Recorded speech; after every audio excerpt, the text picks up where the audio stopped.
ದ್ವಿತೀಯ P U C ಇತಿಹಾಸ ಮಾರ್ಚ್ನಲ್ಲಿ ಎಕ್ಸಾಮ್ ಇದೆ. ಈ ಒಂದು ವಿಡಿಯೋದಲ್ಲಿ ಗಾಂಧಾರ ಕಲಾಶೈಲಿಯ ಪ್ರಮುಖ ಲಕ್ಷಣಗಳನ್ನು ವಿವರಿಸಿ ಅನ್ನುವಂಥ ತುಂಬ ಇಂಪಾರ್ಟೆಂಟ್ 5 ಮಾರ್ಕ್ಸ್ ನಿಮ್ಗೆ ಏನಾದರೂ ಬೇಕಂದರೆ ಈ ಒಂದು ವಿಡಿಯೋನ ಪೂರ್ತಿಯಾಗಿ ನೋಡಿ ಸುಲಭವಾಗಿ ಹೇಳ್ಕೊಡ್ತೀನಿ. ಜಸ್ಟ್ ವಿಡಿಯೋ ನೋಡಿದ್ರೆ ಸಾಕು ನಿಮ್ಗೆ ಅರ್ಥ ಆಗುತ್ತೆ. ಒಂದೊಂದಾಗಿ ನೋಡ್ತಾ ಹೋಗೋಣ. ಪಾಯಿಂಟ್ಸ್ ಏನೇನಿದೆ. ಕುಶಾನರ ಕಾಲದಲ್ಲಿ ಗಾಂಧಾರ ಭಾಗದಲ್ಲಿ ಬೆಳೆದು ಬಂದಿರತಕ್ಕಂಥ ಗಾಂಧಾರ ಕಲಾಶೈಲಿಯು ಗ್ರೀಕ್ ಮತ್ತು ಭಾರತೀಯ ಕಲಾಶೈಲಿಗಳ ಸಮ್ಮಿಶ್ರಣವಾಗಿದೆ. ಅಂದರೆ ಏನು ಕುಶಾನರು ಆಳ್ವಿಕೆ ಮಾಡ್ತಾ ಇದ್ರಲ್ಲ, ಆ ಒಂದು ಟೈಮಲ್ಲಿ ಆ ಗಾಂಧಾರ ಭಾಗದಲ್ಲಿ ಬೆಳೆದು ಬಂದಿರತಕ್ಕಂಥ ಗಾಂಧಾರ ಕಲಾಶೈಲಿಯು ಗ್ರೀಕ್ ಮತ್ತು ಭಾರತೀಯ ಕಲಾಶೈಲಿಗಳ ಸಮ್ಮಿಶ್ರಣವಾಗಿದೆ. ಇದನ್ನು ಇಂಡೋ ಗ್ರೀಕ್ ಶೈಲಿ, ಗ್ರೀಕೋ ಬೌದ್ಧ ಶೈಲಿ ಅಂತಲೂ ಕರೀತಾರೆ. ಇಷ್ಟನ್ನು ನೆನ್ಪಿಟ್ಕೊಳ್ಳಿ ಸಾಕು, ಗೊತ್ತಾಗುತ್ತೆ. ನೆಕ್ಸ್ಟ್,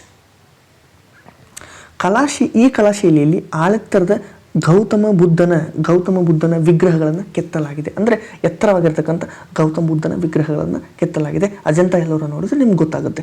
ಅಲ್ಲಿಯವರೆಗೆ ಬುದ್ಧನನ್ನು ಕಮಲ, ಛತ್ರಿ ಮುಂತಾದ ರೂಪದಲ್ಲಿ ಪೂಜಿಸಲಾಗುತ್ತಾ ಇತ್ತು.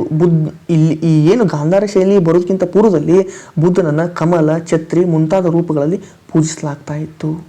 ನೆಕ್ಸ್ಟ್, ವಿಗ್ರಹಗಳನ್ನು ಕೆತ್ತುವಾಗ ದೇಹ ವಿನ್ಯಾಸ ಅನುಪಾತದೊಂದಿಗೆ ಸ್ನಾಯುಗಳು, ಮೀಸೆ ಮುಂತಾದವುಗಳಿಗೆ ಹೆಚ್ಚಿನ ಗಮನವನ್ನು ಕೊಡಲಾಗುತ್ತೆ. ಅಂದರೆ ಏನು ಕೆತ್ತನೆ ಮಾಡುವಂಥ ಸಂದರ್ಭಗಳಲ್ಲಿ ಕೈ ಆಗಿರ್ಬೋದು, ಸ್ನಾಯುಗಳಾಗಿರ್ಬೋದು, ಮೀಸೆ ಇವೆಲ್ಲವುಗಳಿಗೆ ದೇಹದ ವಿನ್ಯಾಸ ಕರೆಕ್ಟಾಗಿ ಬರಬೇಕು. ಅಷ್ಟೊಂದು ಸ್ಟ್ರಕ್ಚರಾಗಿ ಇವರು ಮಾಡ್ತಾರೆ. ತುಂಬ ಮೈಕ್ರೋ ಲೆವೆಲ್ ಡೀಟೇಲ್ಸನ್ನು ಕೊಡಬೇಕಾಗುತ್ತೆ. ಆ ಕಾರಣಕ್ಕೋಸ್ಕರ ಅವರು ಆ ಕೆಲಸ ಮಾಡ್ತಾರೆ. ಈ ಒಂದು ಶೈಲಿ ಅದಕ್ಕೆ ಇಂಪಾರ್ಟೆನ್ಸನ್ನು ಕೊಡುತ್ತೆ. ಈ ಕಲೆ ನಮೂನೆಗಳಲ್ಲಿ ಬಟ್ಟೆ ಮಡಿಕೆಗಳು, ನೆರಿಗೆಗಳು ತುಂಬ ಸೂಕ್ಷ್ಮವಾಗಿ ಕಲಾತ್ಮಕವಾಗಿ ಪ್ರದರ್ಶಿಸಲಾಗಿದೆ. ಅಂದರೆ ಒಂದು ಬಟ್ಟೆ ಎಳೆ ಆಗಿರ್ಬೋದು, ಕೂದಲದ ಒಂದು ಎಳೆ ಆಗಿರ್ಬೋದು, ನೇರಿಗೆ ಆಗಿರ್ಬೋದು, ತುಂಬ ಸೂಕ್ಷ್ಮವಾಗಿ ಈ ಗಾಂಧಾರ ಕಲಾಶೈಲಿಯಲ್ಲಿ ಪ್ರದರ್ಶಿಸಲಾಗಿದೆ ಅಂತ ನೋಡ್ಬೋದು. ಅದಾದ ನಂತರ ವಿಗ್ರಹಗಳ ಮೇಲಿನ ಆಭರಣಗಳ ಕೆತ್ತನೆ, ತುಂಬ ಏನು ಆಭರಣಗಳಿರುತ್ತಲ್ಲ, ಆಭರಣಗಳ ಕೆತ್ತನೆ ಹೆಚ್ಚಿನ ಆಸಕ್ತಿ ತೋರಿಸಲಾಗಿದ್ದು. ಅಂದರೆ ತುಂಬ ಡಿಟೇಲ್ ಆಗಿ ಅದನ್ನು ಸೂಕ್ಷ್ಮವಾಗಿ ಕೆತ್ತನೆ ಮಾಡಿದ್ದಾರೆ. ಆಭರಣಗಳಲ್ಲಿ ಯಾವ ರೀತಿ ಬಂಗಾರದ ಚೈನಲ್ಲಿ ತುಂಬ ಸೂಕ್ಷ್ಮ ಡಿಟೇಲ್ಸ್ ಇರ್ತಲ್ಲ, ಆ ರೀತಿ ಭೌತಿಕ ಸೌಂದರ್ಯವನ್ನು ವೃದ್ಧಿಸಿದೆ. ವಿಗ್ರಹಗಳಿಗೆ ಮೆರುಗು ನೀಡುವುದು ಈ ಕಲೆಯ ಪ್ರಮುಖ ಲಕ್ಷಣ. ವಿಗ್ರಹಗಳಿಗೆ ಪ್ರಮುಖ ಲಕ್ಷಣ ಅಂತಂದರೆ ಮೆರುಗು ನೀಡತಕ್ಕಂಥದ್ದು. ವಿಗ್ರಹಗಳನ್ನು ತಯಾರಿಸಲು ಕಲ್ಲು, ಅರಳುಗಚ್ಚು, ಜೇಡಿಮಣ್ಣನ್ನು ಬಳಸಲಾಗಿದೆ. ಏನೇನೆಂದರೆ ಕಲ್ಲು, ಅರಳುಗಚ್ಚು, ಜೇಡಿಮಣ್ಣನ್ನು ಬಳಸಲಾಗಿದೆ. ನೆಕ್ಸ್ಟ್, ಕೊನೆಯದಾಗಿ ಈ ವಿಗ್ರಹಗಳಲ್ಲಿ ಬಳಸಲಾಗಿರ್ತಕ್ಕಂಥ ತಾಂತ್ರಿಕತೆ ಗ್ರೀಕ್ ಶೈಲಿಯದ್ದಾದರೆ ಆದರ್ಶ, ಸ್ಫೂರ್ತಿ, ವ್ಯಕ್ತಿತ್ವ ಎಲ್ಲವೂ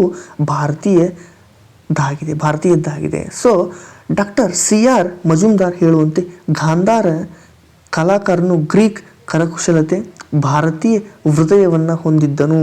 ಈ ಕಾರಣದಿಂದ ಈ ಕಲೆಯಲ್ಲಿ ನಿರ್ಮಿತವಾಗಿರ್ತಕ್ಕಂಥ ವಿಗ್ರಹಗಳು ಮತ್ತು ಪ್ರತಿಮೆಗಳಲ್ಲಿ ಬುದ್ಧನನ್ನು ಗ್ರೀಕ್ ದೇವತೆ ಅಪೋಲೋನನ್ನು ಹೋಲುವಂತೆ ಕೆತ್ತಲಾಗಿದೆ.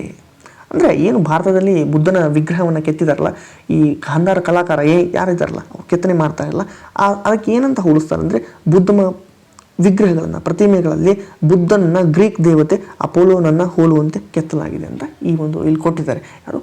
RC ಮಜುಮ್ದಾರ್ ಅವರು. ಇದಿಷ್ಟು ಈ ಒಂದು ವಿಡಿಯೋದಲ್ಲಿ. ಮತ್ತೆ ಮುಂದಿನ ಒಂದು ವಿಡಿಯೋದಲ್ಲಿ ತುಂಬ ಇಂಪಾರ್ಟೆಂಟ್ ಪ್ರಶ್ನೆಯನ್ನು ತೆಗೆದುಕೊಂಡು ಬರ್ತಾ ಇದ್ದಾರೆ. ಚಾನಲನ್ನು ಸಬ್ಸ್ಕ್ರೈಬ್ ಮಾಡ್ಕೊಂಡು ವಿಡಿಯೋವನ್ನು ಲೈಕ್ ಮಾಡಿ. ಅದೊಂದು ನಮ್ಮ ಮೋಟಿವೇಶನ್. ಮತ್ತೆ ಮುಂದಿನ ಒಂದು ವಿಡಿಯೋದಲ್ಲಿ ಸಿಗ್ತಾ ಇದ್ದೇನೆ. ಧನ್ಯವಾದ ಸ್ನೇಹಿತರೆ.